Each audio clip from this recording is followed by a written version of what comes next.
प्यारे बच्चों, आज के इस वीडियो में जो भी प्यारे बच्चे, नन्हे मुन्ने बच्चे, भैया बहन कक्षा 11 में हिंदी साहित्य पढ़ रहे हैं, यानी हिंदी साहित्य के अंतर्गत उनकी एक पुस्तक है काव्यांजलि। काव्यांजलि में जो है महान समाज सुधारक महात्मा कबीरदास जी के द्वारा रचित जो पदावली है, उस पदावली से हमने जो है एक पद जो है आज के इस वीडियो में सेलेक्ट किया है, जिसका मैं आप सभी को संदर्भ, प्रसंग और भावार्थ बड़े ही मन के साथ, बड़े ही भाव के साथ आपके समक्ष में प्रस्तुत करूंगा। जो भी भैया बहन कक्षा 11 में पढ़ रहे हैं, उनके लिए आज का जो वीडियो है वो बड़ा ही यूजफुल होने वाला है। बस आप जो है इस वीडियो को पूरा देखें और मन के साथ देखें, आनंद के साथ आप जो है देखें। ऐसे तरीके से मैं इसको आपको पढ़ाऊंगा, ऐसे तरीके से मैं आपको बताऊंगा कि आप अगर मन लगा करके इसको केवल सुनते हैं तो आपको आनंद की अनुभूति भी होगी और याद भी हो जाएगा। आपको फिर याद करने की ज़रूरत नहीं पड़ेगी और आपको अच्छा लगेगा, क्योंकि मुझे तो भाई हिंदी साहित्य का यानी जो काव्य साहित्य है, मुझे काव्य तो पढ़ने में और सुनने में बड़ा ही आनंद मिलता है, बड़े ही आनंद की अनुभूति होती है। तो मुझे ये आशा है कि आप लोगों को भी आनंद की अनुभूति जरूर होगी। बस आप जो है इसको ध्यान के साथ आप जरूर इसको सुने और मन लगा करके सुने। बातें देखिए, यहाँ पर जितने लोग ये बैठे हैं ना, ये सब जैसे ही थोड़ी देर ब्रेक कर दो, बस इनका प्रपंच शुरू हो जाता है।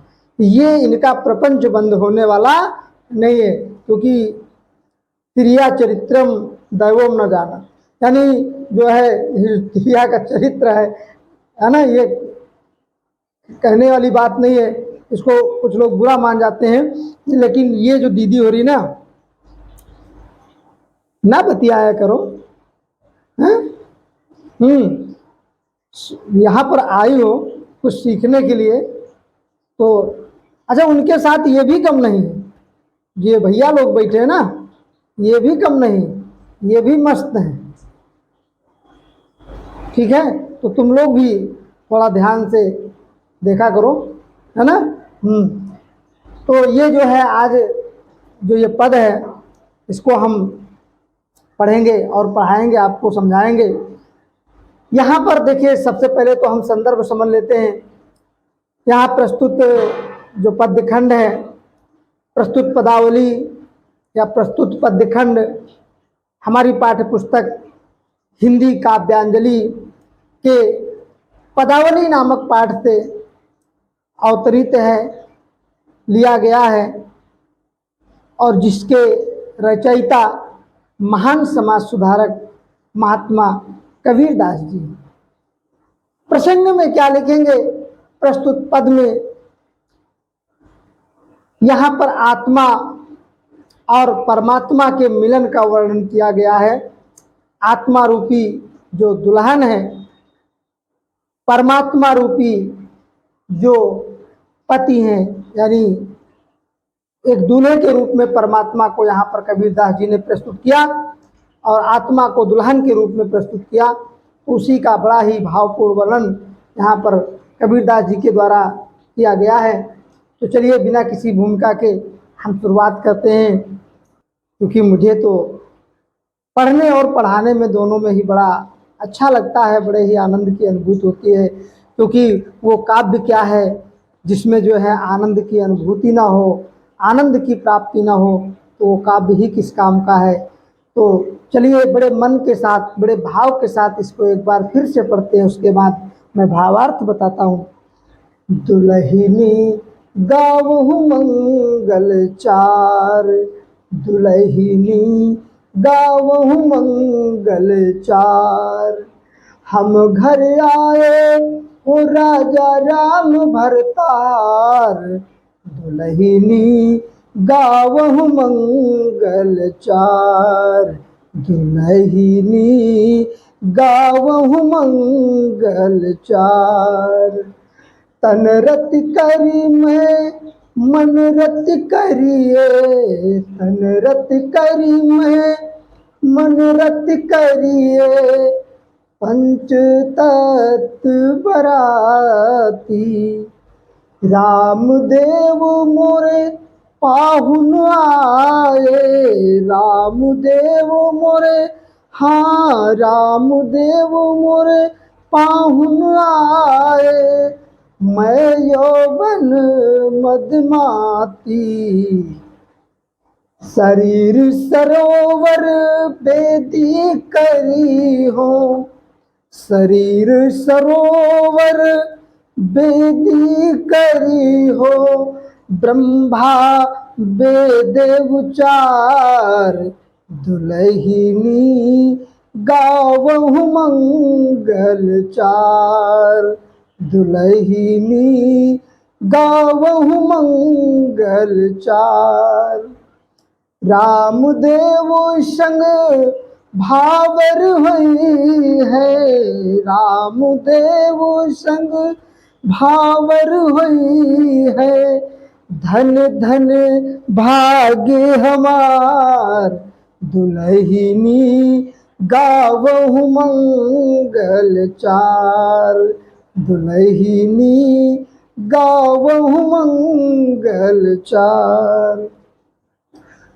सुरतैत सु कौतिक आए, सुरतैत सु कौतिक आए।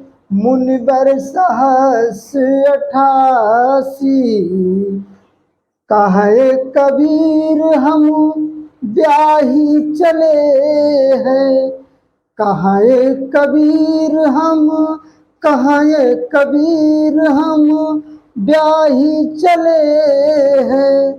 पुरुष एक अविनाशी, दुलहिनी गावहु मंगल चार, दुलहिनी गावहु मंगल चार। तो इस प्रकार से महान समाज सुधारक महात्मा कबीर दास जी के द्वारा ये जो शब्द है, पदावली से लिया गया एक पद है। इस प्रस्तुत पद में कबीर दास जी वर्णन करते हैं कि आत्मा रूपी दुल्हन अपनी सखियों से कहती है, जैसे एक विवाह के शुभ अवसर पर सभी सखियां मिलकर के मंगल आचरण के गीत गाती हैं किसी भी शादी विवाह में, तो उसी प्रकार से यहाँ ये जो जीवात्मा है, जीवात्मा रूपी दुल्हन अपनी सखियों से कहती है कि हे सखियों, मंगलाचरण के गीत गाओ। क्यों? क्योंकि कहती है कि दुल्हनी गावहु मंगल चार, हे सखियों मंगलाचरण के गीत गाओ। क्यों? क्योंकि हम घर आए हो राजा राम भरतार, यानी भरतार के रूप में, दूल्हे के रूप में हमारे घर जो है राजा राम जी आए हुए हैं, अर्थात परमात्मा यहाँ पर पधारे हुए हैं। और कहती है वो आत्मा रूपी सखी दुल्हन कि तन रत कर मैं मन रत करिए, यानी मेरा तन और मन सब जो है उस परमात्मा के लिए आसक्त हो गया है, परमात्मा में लीन हो गया है, और उस परमात्मा रूपी दूल्हे के साथ में पंच तत्व बराती आए हुए हैं। छिद्र जल पावक गगन समीरा, है ना, छिद्र जल पावक गगन समीरा, ये पंच तत्व हैं जो जिनसे ये पांच तत्वों से मिलकर के ये जो शरीर बना हुआ है, उन्हीं वही जो है पांच तत्व परमात्मा रूपी दूल्हे के साथ में बराती बन करके आए हुए हैं। तो कहती है कि मैंने जो है अपना तन और मन सब परमात्मा रूपी दूल्हे को समर्पित कर दिया है, मेरा मन तन सब जो है आसक्त हो गया है। और कहती है वो आत्मा रूपी दुल्हन कि रामदेव मोरे पाहुन आए, मैं यौवन मदमाती, यानी मेरे पाहुन के रूप में, दूल्हे के रूप में, जैसे आपने देखा होगा गाँव में जो कोई पुत्री होती है या लड़की होती है, उसका जो पति होता है अपने ससुराल में आता है तो उसको लोग क्या कहते हैं? पाहुन कहते हैं। क्या कहते हैं? पाहुन कहते हैं या दामाद जी कहते हैं, है ना। तो इस तरह अलग अलग क्षेत्रों में अलग अलग बोलियां हैं। कहीं कहीं पर गवैया कहा जाता है ना, गवैया भी बोला जाता है। कहीं कहीं पर दामाद जी कहते हैं, कहीं कहीं नातेदार कहते हैं, कहीं कहीं पर दामाद जी कहते हैं। तो अलग अलग क्षेत्रों की अलग अलग भाषा है। तो यहाँ पर जो है वो आत्मा रूपी जो दुल्हन है वो कहती है कि रामदेव मोरे पाहुन आए, यानी राजा रामचंद्र जी, जो राजा राम जी हैं, परमात्मा हैं, वो मेरे पाहुन के रूप में आए हुए हैं और मैं उनको पा करके, उनको देख करके, उनसे मिल करके मैं जो है यौवन में मदमस्त हो गई हूँ, यानी आनंद मना रही हूँ। और यहाँ पर क्या कहती है वो आत्मा रूपी दुल्हन कि शरीर सरोवर बेदी करियो, मैं अपने इस शरीर रूपी कुंड को, शरीर को जो है सरोवर की बेदी बनाऊंगी और ब्रह्मा जी वेद मंत्रों का उच्चारण करेंगे और रामदेव संग भावर हुए हैं। वो आत्मा रूपी दुल्हन कहती है कि मेरी जो भावर है अर्थात परिक्रमा जो है वो भगवान राम, राजा रामचंद्र जी के साथ होगी। और ये हमारे भाग्य है, हमारा भाग्य है, जो धन धन भाग हमार, यानी हमारे बड़े भाग्य की बात है कि जो राजा रामचंद्र जी के साथ जो है मेरा ब्याह होगा, उस परमात्मा के साथ मेरा ब्याह होगा, विवाह होगा। और मुझे असीम जो है प्रसन्नता हो रही है। और वो आत्मा रूपी दुल्हन क्या कहती है कि सुर तैतिसु कौतिक आए, यानी इस विवाह के शुभ अवसर पर जो परमात्मा रूपी दूल्हे के साथ पंचतत्व बाराती आए हुए हैं और इस विवाह के शुभ उत्सव को देखने के लिए 33 करोड़ देवता, देवी देवता यहाँ पर पधारे हुए हैं और 88,000 मुनि यहाँ पर उपस्थित है, पधारे हुए हैं। ये बड़े सौभाग्य की बात है, मेरा सौभाग्य है। और वो आत्मा रूपी दुल्हन कहती है, कबीरदास जी वर्णन करते हैं कि कहें कबीर हम ब्याह चले हैं, पुरुष एक अविनाशी। आत्मा रूपी दुल्हन कहती है कि मेरा जो विवाह उस आदिशक्ति पुरुष के साथ हुआ है जो अविनाशी पुरुष है, यानी जिसका कभी विनाश ना हुआ हो, वो होता हो ना हुआ हो ना हो सके, तो वो है अविनाशी पुरुष। तो मैं मैं उसके साथ विवाह करके चल दिया, मैंने उसके साथ विवाह कर लिया है और विवाह करके मैं उसके साथ चल चुकी हूँ। तो इस प्रकार से मेरा ये सौभाग्य है कि मेरे जो है भरतार के रूप में राजा राम जी आए हुए हैं, परमात्मा यहाँ पर स्वयं पधारे हुए हैं, मेरा ये सौभाग्य है।